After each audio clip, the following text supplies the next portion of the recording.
Como a Maíris anunciou na abertura, vamos trazer, inicialmente, as notícias do que aconteceu de importante no Congresso Nacional em relação ao nosso estado de Rondônia.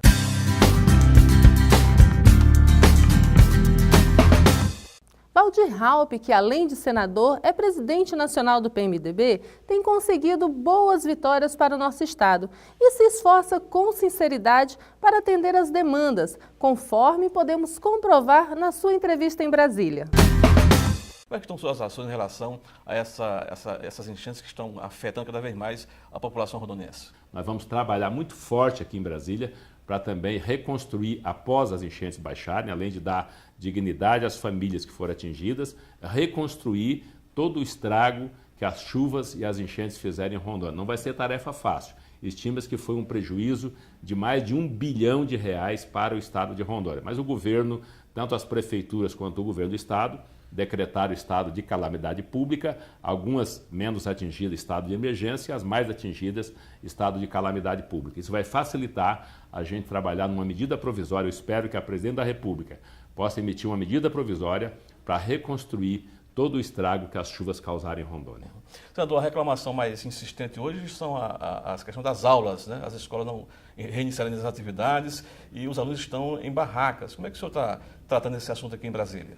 O problema é que as famílias estavam, em algumas dessas famílias, em salas de aula, inclusive com ar-condicionado, que Rondônia é muito quente, né, é justo, e agora estão se recusando a sair das salas de aulas para ir para as barracas, que são muito quentes. E realmente, numa barraca, agora já está iniciando o verão em Rondônia, realmente é muito quente. Eu até tinha dado uma sugestão de alugar alguns hotéis, né, que estão com baixa temporada, com pouca utilização, para acomodar essa família. Eu ainda vou insistir nessa tese. Eu acho que ainda há uma possibilidade de abrigar talvez centenas de famílias dessas, porque muitas estão em casa de parentes, em algumas redes de hotéis em Porto Velho, já que levar para as barracas com sol quente é uma situação muito complicada. Eu vou estar esse final de semana novamente em Rondônia, em Guajará-Mirim, em Nova Mamoré, em Porto Velho, para ajudar a cuidar dessa situação.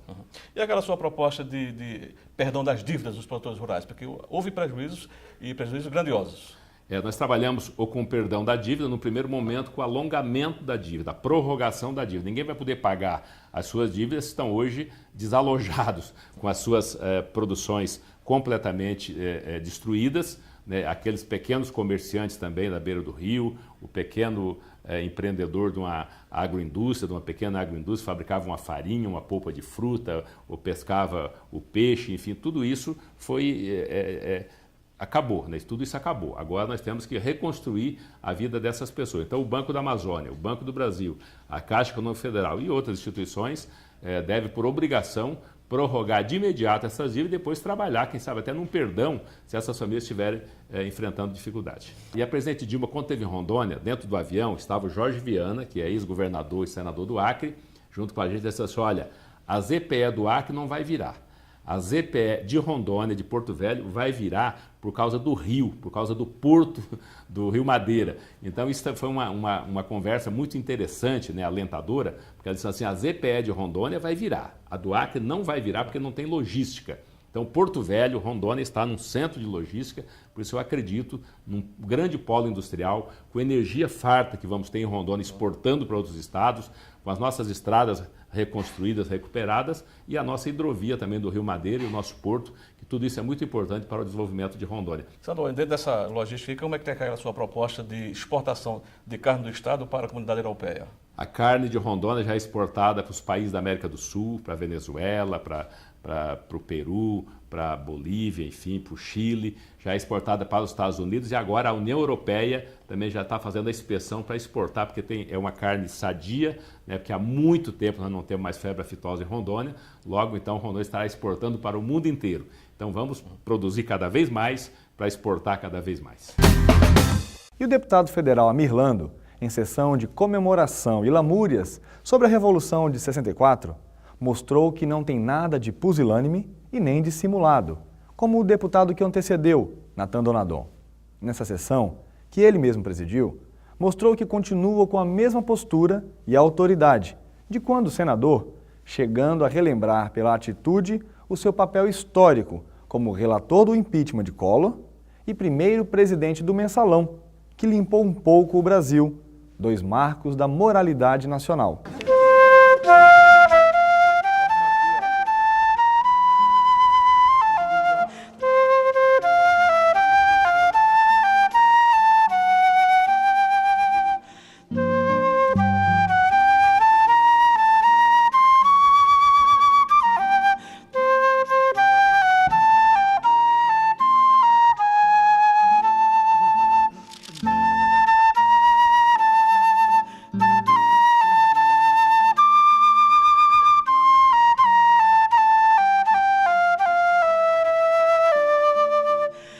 Senhoras e senhores deputados, senhores convidados, senhores e senhoras presentes, a democracia é conflito. O discurso da democracia é o diálogo, e o diálogo é contraditório. O discurso da ditadura é o ditado, com vírgula, ponto e vírgula e grafia certa. A democracia não tem script, não tem regras pré-determinadas. Por isso que agora peço que, democraticamente, conforme já foi estabelecido,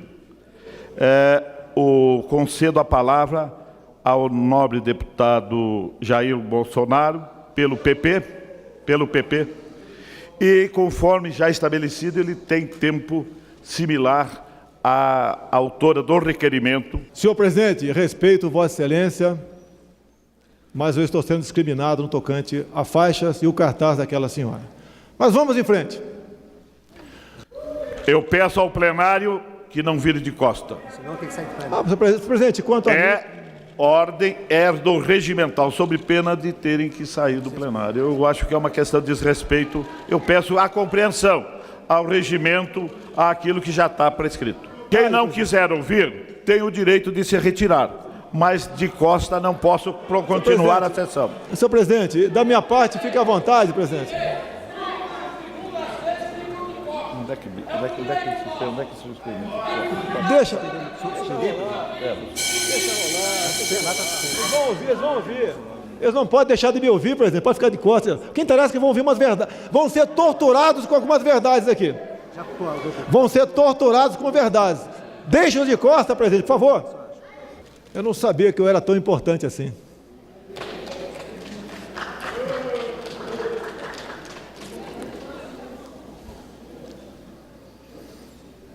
Mais importante que eu, só o que os militares fizeram pela democracia. Está reaberta a sessão. Eu, na forma do artigo 272 do regimento da Câmara, está expresso que os espectadores, os visitantes, e também os congressistas que se comportarem de forma inconveniente. A jurisprudência foi firmada que ficar de costa para o orador em sinal de protesto e para a mesa também é um sinal de desrespeito. Isso já há um entendimento firmado nesse plenário. Então, eu queria fazer um apelo que quem não quiser assistir, pode se retirar, pode perfeitamente se retirar e retornar depois. Agora, o que eu não posso admitir, que a sessão fira o regimento, que a conduta aqui dos presentes fira o regimento. Eu estou sendo tolerante, estou fazendo um apelo. Eu estou fazendo... Aqui há um regimento. Eu vou dar 5 minutos para que a ordem seja restabelecida sob pena de encerrar essa sessão. O nobre orador está fazendo um apelo para falar mesmo com essa condição de desrespeito à mesa, mas eu não posso aceitar uma quebra do regimento. Ou a ordem ou a desordem.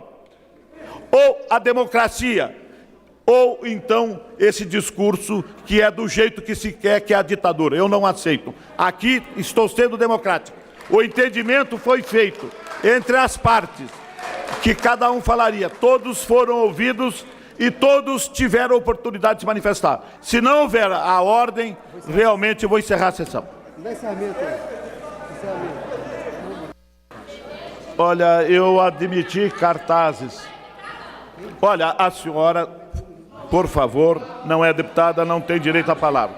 Eu quero simplesmente dizer que faixa já nós recolhemos uma e não queremos outra. Cartazes, nós não podemos proibir.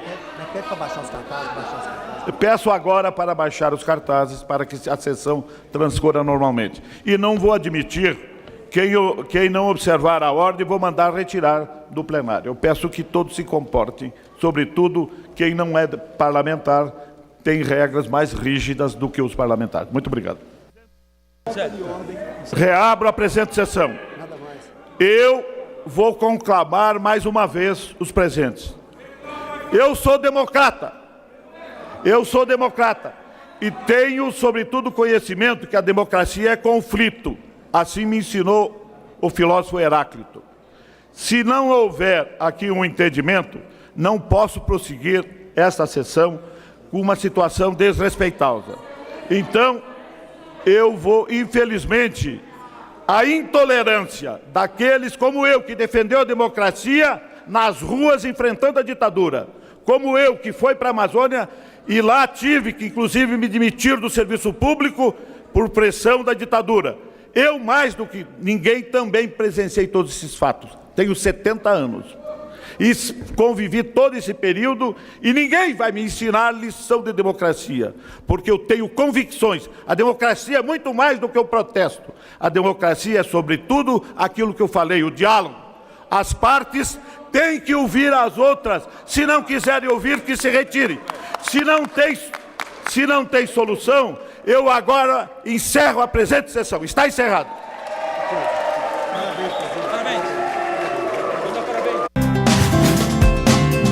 Da entrevista exclusiva do deputado Moreira Mendes ao nosso programa, 2 trechos foram muito comentados e merece reprise. O senhor é o primeiro parlamentar rondoniense a se tornar líder de bancada na Câmara Federal e entrou tarde na política. Se tivesse começado cedo, não teria feito uma história maior ainda na política rondoniense? Bem, falar de si mesmo é uma coisa meio complexa, eu não tenho muito jeito para isso.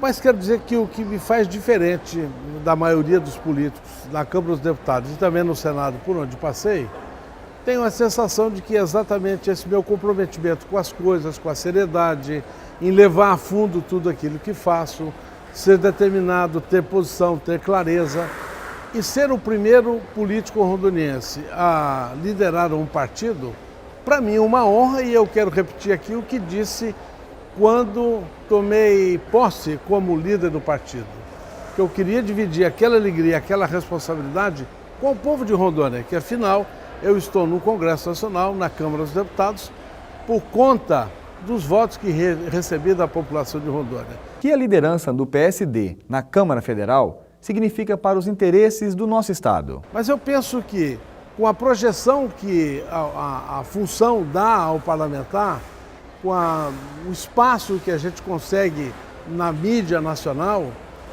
isto pode sim refletir positivamente aqui em Rondônia.